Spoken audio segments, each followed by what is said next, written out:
समन्ता चक्रवालेषु अथा गच्छन्तु देवता सदामं मुनिराजस्य शृण्वन्तु सागमोक्षदं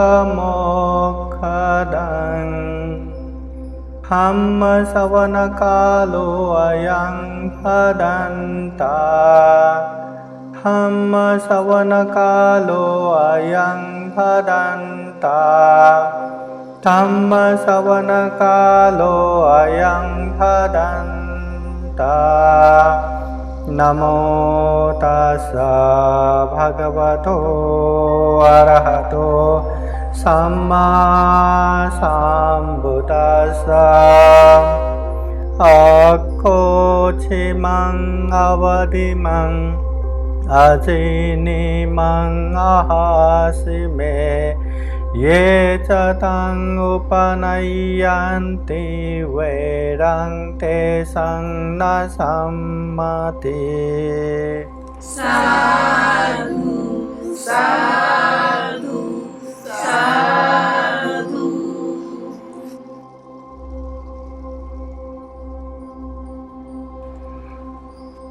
महाकारुणिक तथागत भगवान बुद्ध को वंदना।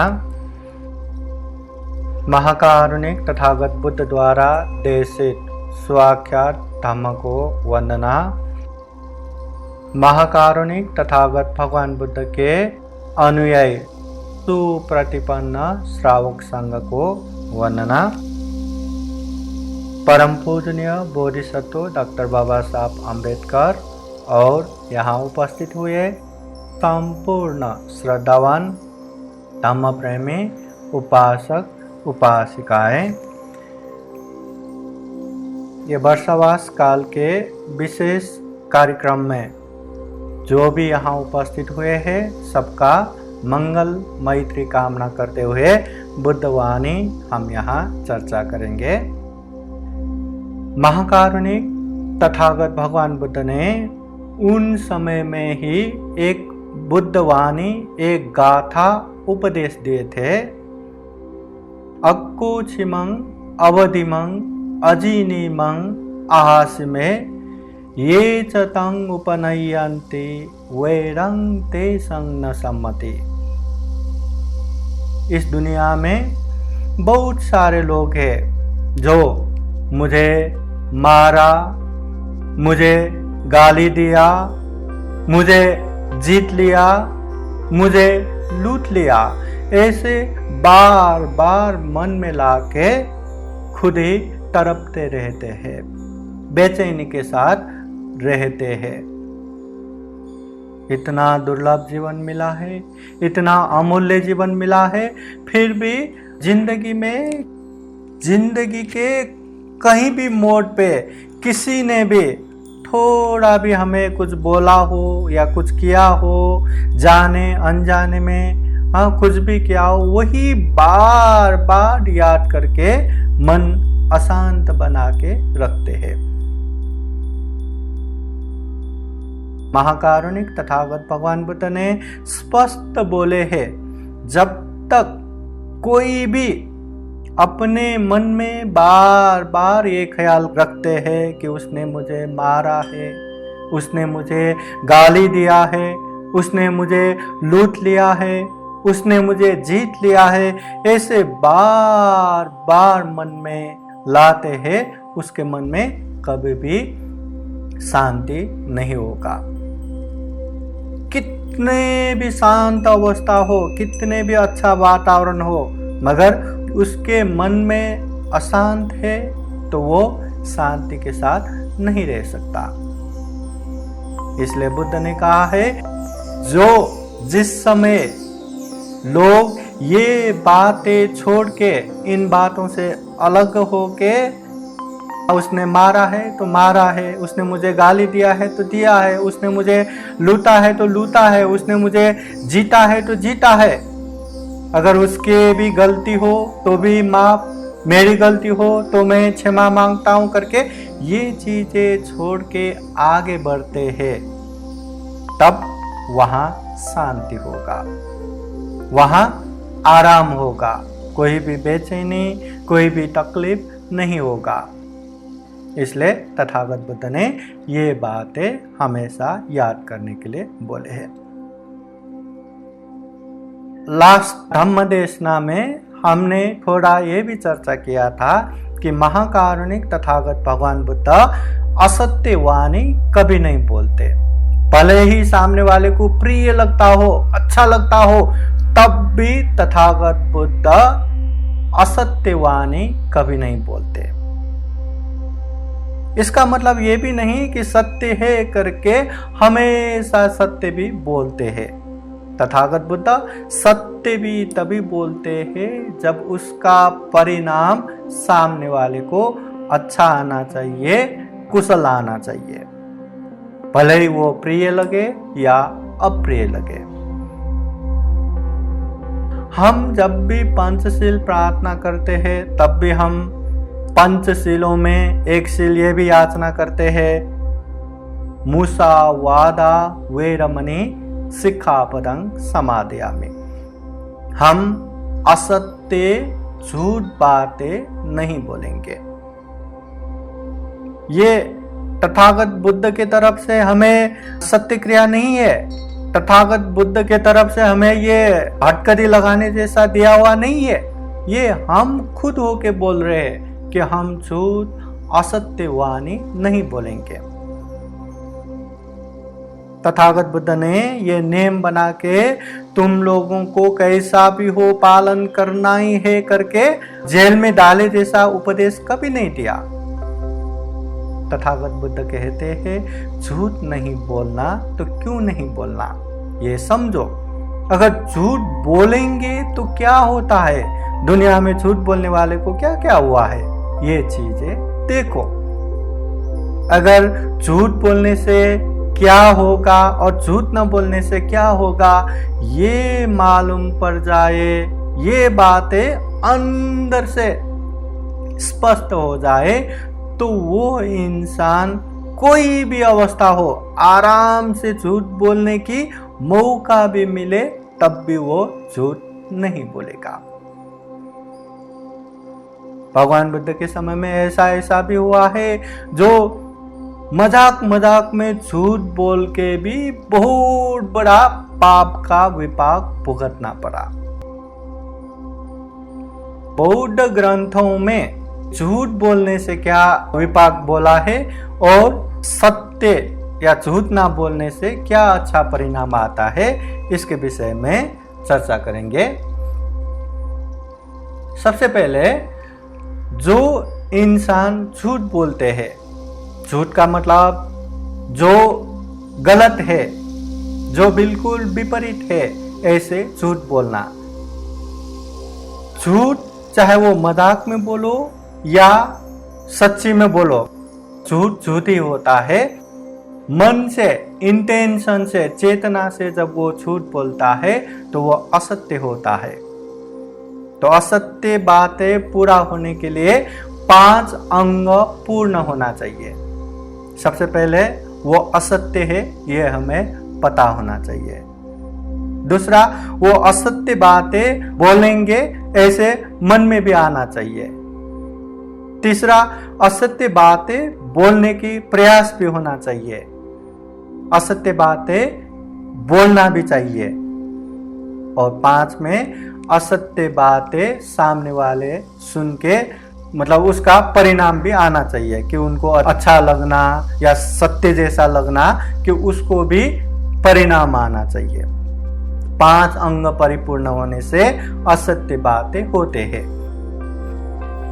तथागत बुद्ध ने असत्य बातें बोलने से क्या होता है, इसका परिणाम क्या रहता है, तो इसके विषय में भी यहाँ थोड़ा सा चर्चा है। विशेषतः ये म्यांमार ट्रेडिशन में जो धम्म का अध्ययन होता है वहाँ पे इसका पढ़ाई जो है बचपन से ही किया जाता है। जो धम्म स्कूल पढ़ाते हैं तब से ही ये पढ़ाया जाता है।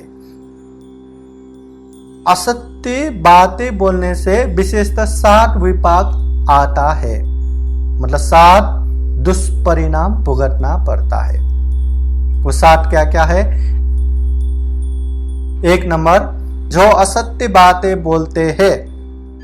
असत्य अपने आप में झूठ हो गया, अकुशल हो गया, पाप हो गया। इसलिए जो ये पाप करता है वो दुर्गति में पतन होता है, दुर्गति पतन। दूसरा, जो असत्य बातें करते हैं, ऐसे पाप करता है, वो मनुष्य कुल में जन्म हुआ तो भी दरिद्र कुल में जन्म होके एकदम विरूप हो जाता है। कभी हाथ नहीं, कभी पैर नहीं, कभी चेहरे भी एकदम कुरूप विरूप, ऐसा दरिद्र कुल में जन्म होके बहुत दुखी बनता है। तीसरा, ये जो वाणी से अच्छे से बातें भी नहीं कर सकता, अस्पष्ट बातें करना या बातें न कर पाना, ऐसे झूठ बोलने से ये भी विपाक आता है। चौथा, असत्य बातें या ये पाप करने से ये जो मुंह का दांत है वो टेढ़ा मेढ़ा होके एकदम कुरूप दिखता है। पांचवा, ये शरीर या तो एकदम मोटा हो जाता है, या तो एकदम पतला हो जाता है, या तो एकदम भद्दा दिखता है, या तो एकदम छोटा दिखता है, मतलब शरीर अच्छा नहीं दिखता। ये भी असत्य बोलने का एक विपाक है। 6 नंबर में, ये जो शरीर है अति दुर्गंधित होता है। किसी किसी का शरीर रहता है ना, कितना भी नहा लो, कितना भी सेंट लगा लो, फिर भी दुर्गंध आता ही है। तो शरीर अति दुर्गंधित होना असत्य का एक पाप है। 7 नंबर में, जो इंसान असत्य बोलता है, ये पाप करता है, उसके दुष्परिणाम, उसके अकुशल कर्म फल ऐसा भी रहता है कि उसकी बातें कोई भी सुनना नहीं चाहेगा, मतलब कोई भी बातें नहीं सुनेगा। चाहे अपने परिवार हो, अपने मित्रजन हो, अपने से ऊपर वाले मालक या बॉस हो, या अपने नीचे रहने वाले जो सहायक हो, कोई भी उसके बातें नहीं सुनेगा या बातें सुनना पसंद ही नहीं करता। तो ये 7 विपाक है। जो झूठ बोलते हैं, जो असत्य बोलते हैं, उसको ऐसे ही दुष्परिणाम आएगा। और हम में से देखा जाए तो ये दुष्परिणाम हमें आए, हम बिल्कुल नहीं चाहेंगे। चाहे हम दुर्गति में पतन, कोई नहीं चाहेगा। दरिद्र कुल में जन्म होके विरूप होना, ये भी नहीं चाहेगा। कोई स्पष्ट बात न कर पाना ऐसा हो तो ये भी नहीं चाहेगा। ये दांत भी एकदम टेढ़ा मेढ़ा होके विरूप दिखना, ये भी नहीं चाहेगा। ये शरीर अति मोटापा या पतला या कुरूप दिखना, ये भी नहीं चाहेगा। शरीर से एकदम दुर्गंध बहे या दुर्गंध आए, ये भी नहीं चाहेगा। और अपनी बातें हर कोई सुने ये चाहेंगे, मतलब कोई भी ना सुने ये बिल्कुल नहीं चाहेगा। तो ये हुआ असत्य बोलने का विपाक। तथागत बुद्ध ने दुनिया भर के लोगों का ही बातें यहां बोले नहीं है। तथागत बुद्ध ने खुद के असत्य विपाक भी प्रकट किया हुआ है। जो असत्य बोलता है उसको दुष्परिणाम या अकुशल कर्म फल आता ही है, भुगतना ही पड़ता है। चाहे वो कोई भी हो, चाहे वो बुद्ध ही क्यों ना हो, अगर उसने पाप किया है तो पाप का विपाक आता ही है। अगर पाप करते हो इंसान और वो पाप के फल से डर के पहाड़ों में, कंदराओं में, जंगल में छुप रहे हो, तब भी वो पाप से नहीं बच सकता। वो पाप से बचने के लिए पानी के अंदर अंदर, समुद्र के नीचे नीचे छुप के बैठते हो, तब भी पाप से नहीं बच सकता। पाप से बचने के लिए हवाओं में, प्लेनों में, हाँ, हेलीकॉप्टर में ऐसे उड़ के बैठते हो तो भी पाप से नहीं बच सकता। अगर पाप किया है तो पाप का विपाक भुगतना निश्चित है। तथागत बुद्ध ने दुनिया भर के लोगों का ही बातें यहाँ बोले नहीं है। तथागत बुद्ध ने खुद के असत्य विपाक भी प्रकट किया हुआ है। जो असत्य बोलता है उसको दुष्परिणाम या अकुशल कर्म फल आता ही है, भुगतना ही पड़ता है। चाहे वो कोई भी हो, चाहे वो बुद्ध ही क्यों ना हो, अगर पाप किया है तो पाप का विपाक आता ही है, पाप से नहीं बच सकता। अगर पाप किया है तो पाप का विपाक भुगतना निश्चित है। हाँ, ये बात है कि कब आएगा। पाप का विपाक अभी किया तो उसके तुरंत भी आ सकता है, या उसके कुछ समय बाद भी आ सकता है, या जीवन के अंत में भी आ सकता है, या जीवन के बाद भी आ सकता है, कभी भी आ सकता है। तथागत बुद्ध के जीवन में घटित एक बात तथागत बुद्ध ने स्वयं ही बताया है। तथागत बुद्ध के समय में बुद्ध के उन्नति प्रगति देख के या तथागत बुद्ध के उपदेश सुन के वहां ढेर सारे लोग उनके उपासक बन गए, उपासिका बन गए, भिक्षु बन गए, भिक्षुनी बन गए, बहुत सुप्रसिद्ध हो गए। तो ये बात देख के जो तीर्थंकर लोग हैं, वो लोग जो पहले सब उपासक उपासिका उनके तरफ जाते थे, उनके मान सम्मान करते थे, दान देते थे, आराम से जीवन चल रहा था, अब सारे के सारे बुद्ध के तरफ गए तो उन लोगों को तकलीफ होने लगा। तो उन लोगों ने बुद्ध को बदनाम करने की, बुद्ध को मारने की चेष्टा बहुत किया। जब भगवान बुद्ध को कुछ न कर पाया तो भगवान बुद्ध के अग्र श्रावक जो रिद्धि शक्ति में एतदग्ग अग्र स्थान प्राप्त मौदगल्यान भिक्षु को 500 डाकुओं द्वारा हत्या भी करवाया। मतलब ऐसे ऐसे किया। तो उनमें से ही एक उन लोगों ने एक षड्यंत्र किया।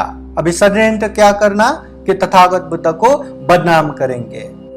अगर एक बार बदनाम हो गया तो उसके तरफ कोई भी नहीं जाएगा, फिर आएगा कहां? अपने तरफ। अब बदनाम करेंगे। कैसे बदनाम करेंगे?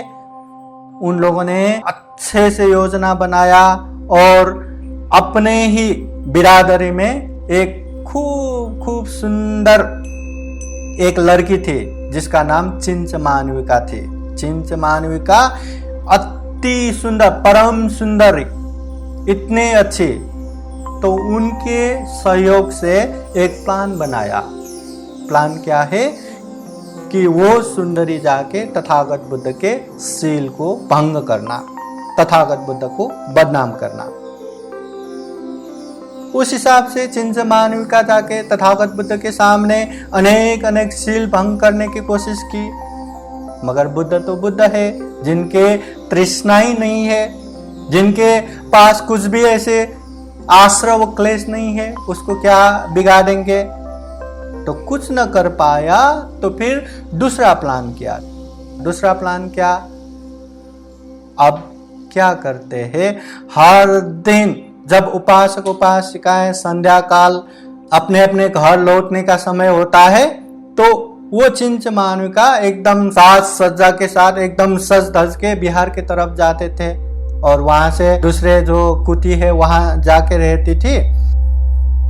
और जब सुबह सुबह उपासक उपासिकाएं बिहार आने के समय होता है, वो अपने बाल वाल बिखेर के शर्मा के वो जेठवन बिहार के तरफ से वो घर की तरफ जाते थे। तो ऐसा एक दिन नहीं, 2 दिन नहीं, महीनों तक चलता रहा। और वो तथागत बुद्ध के उपदेश सुनाते समय भी वहां बैठते थे, अनेक अनेक नाटक करके तथागत बुद्ध को इस तरह नौटंकी कर करके देखते थे कि लोगों को शक हो जाए। ऐसा कर करके धीरे धीरे 9 महीना भी हो गया। उसने अपना पेट बढ़ा के ऐसे पेट बढ़ा दिया कि अभी उसका बच्चा ही पैदा होने वाले हो। तथागत बुद्ध भिक्षु भिक्षुनी उपासक उपासिकाओं को उपदेश दे रहे थे। ऐसे समय में चिंच मानवी का सभी के सामने खड़ा होके तथागत बुद्ध को उंगली करते हैं। भो महाश्रमण, भो भगवान, आप तो इतने लोगों के गुरु हैं, आपने मेरे साथ मौज मजा किया, अब बच्चा होने वाले हैं तो आप मुझे नहीं देख रहे। ठीक है, आप इतने लोगों के गुरु हैं, आप व्यस्त हैं, पर आपके अनाथ पिंडिक जैसे उपासक है, विशाखा जैसे उपासिका है, अगर एक बार भी आप बोलते तो अपने गुरु के स्त्री को इतना भी ख्याल नहीं रखते क्या?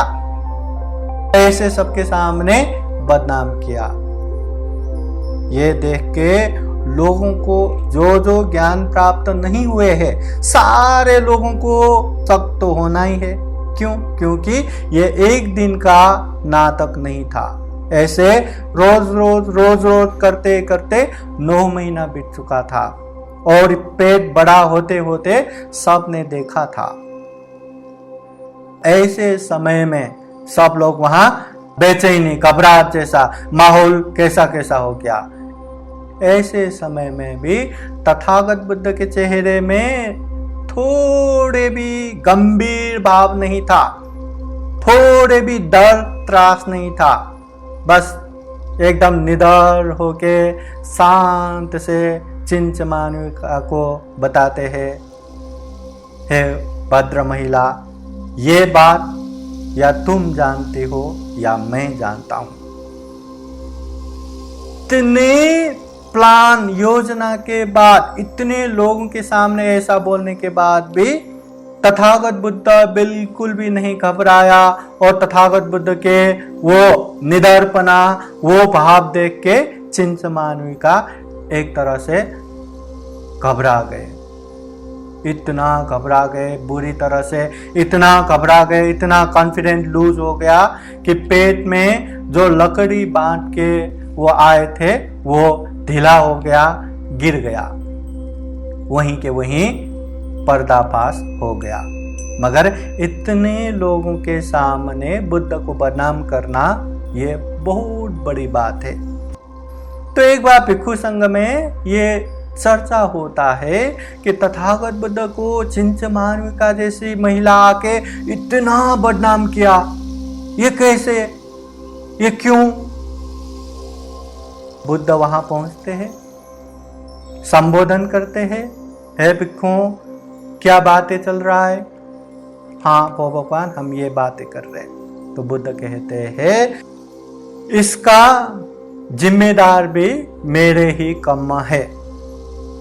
क्या कम्म है? तो तथागत बुद्ध कहते हैं, एक समय जब पहले पहले सब्बा विभु नाम के तथागत इस दुनिया में थे, उस समय बोधिसत्व एक मनुष्य होके जन्म लिया था।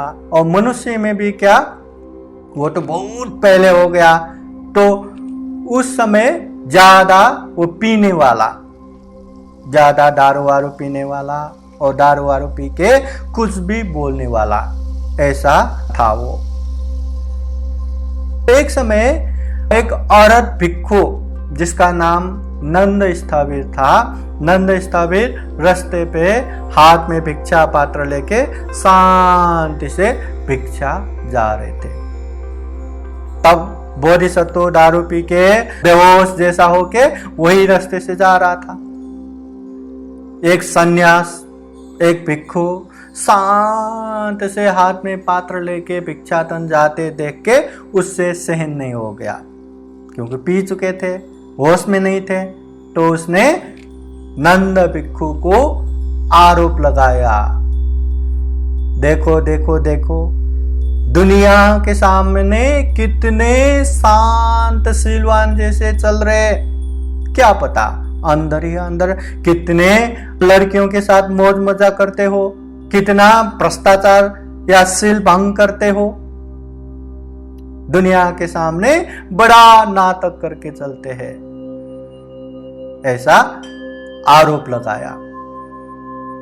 भले ही वो पी रखे थे, बेहोश में थे, मगर सामने औरत भिक्षु थे और ये बोलने का इंटेंशन या चेतना भी था।